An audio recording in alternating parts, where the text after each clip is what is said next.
Sports, a place where many athletes find success. This is likely the final play that matters. End zone wide open. What a night for Mike Williams. But where there's a winner, there has to be a loser. He came a long way. You hear me? Come here, I love you, bro. Good. It's one thing to watch the game, but another to analyze it. Let's talk about the numbers. You ready?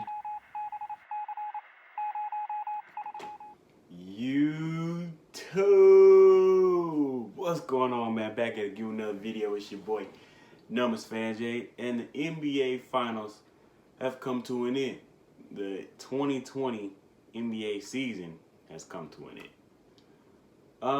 It was a wild ride, y'all. I'm not even gonna lie to you. Nobody expected any of this to play out how it did.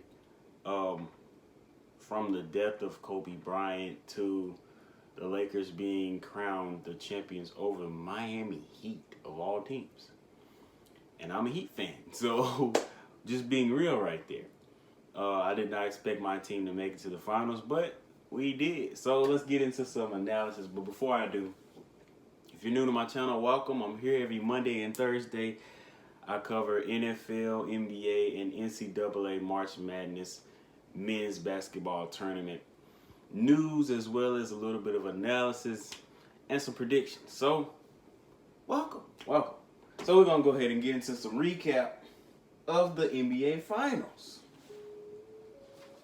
NBA Finals, the Lakers came out on top over my Miami Heat for their 17th NBA championship.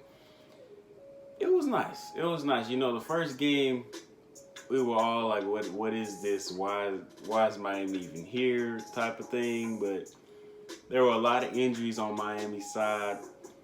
It is what it is. I want to point out that Jimmy Butler led the team in points, rebounds, assists, steals, and blocks throughout the series.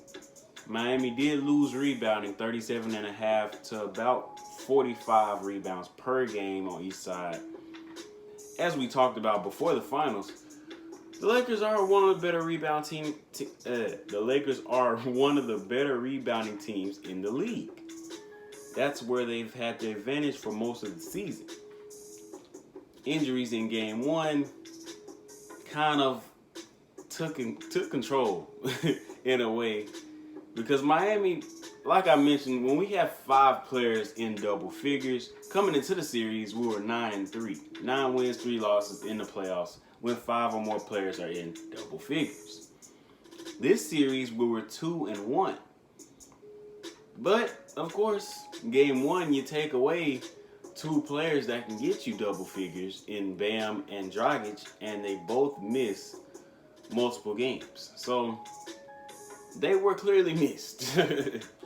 But looking at Miami in 2020 free agency coming up, Derrick Jones Jr., Jay Crowder, Goran Dragic, and Udonis Haslem, the veteran voice in the locker room that doesn't see the floor. He's just there for his leadership and his guidance to help the younger players.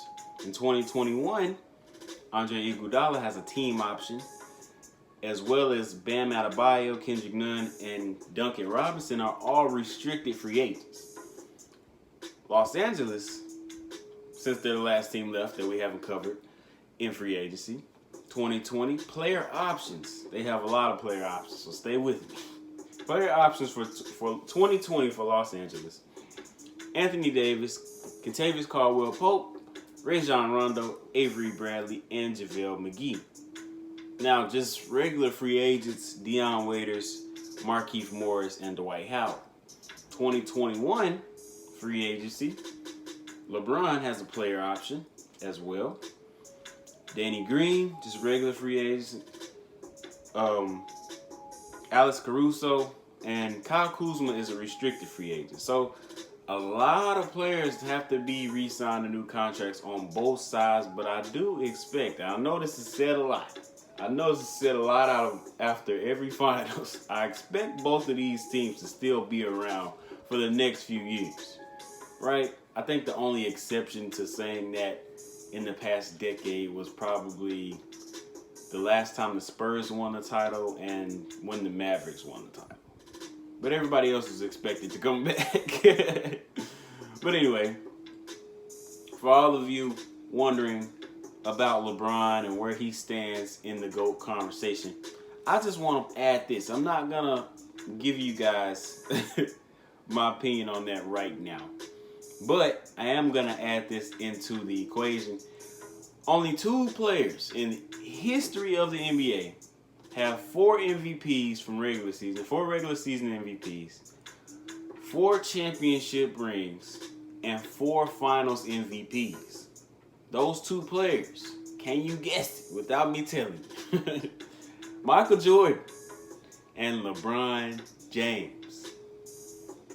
Just gonna add that to the conversation. Just something to think about. Where do you think LeBron stands in the GOAT conversation? Is he 1? Is he 2? Is he in your top 5? Is he in your top 10? What do you think? Do you think my Miami Heat will be back in the finals in the next 2 or 3 years? Do you think that either team will add another star? Both teams have cap space, room for another max player. Let me know what y'all think. It's been a great season, man. I can't even be disappointed. Like I said, I didn't expect my boys to even make it, but I'm so glad that I got my Jimmy Butler jersey before we even got to the playoffs. You know, I'm with it. I'm with it, man. I'm a big Jimmy Butler fan at this point. And I can't wait to see if he can bring us a ring. And if he can't, I mean, he's done enough to make me a fan already. I'm just going to say that. But leave a like, leave a comment, subscribe, hit the notification bell if you're new. Thank you for your view. I appreciate you. It's your boy, Jade. We done with the NBA season, y'all. We out of here.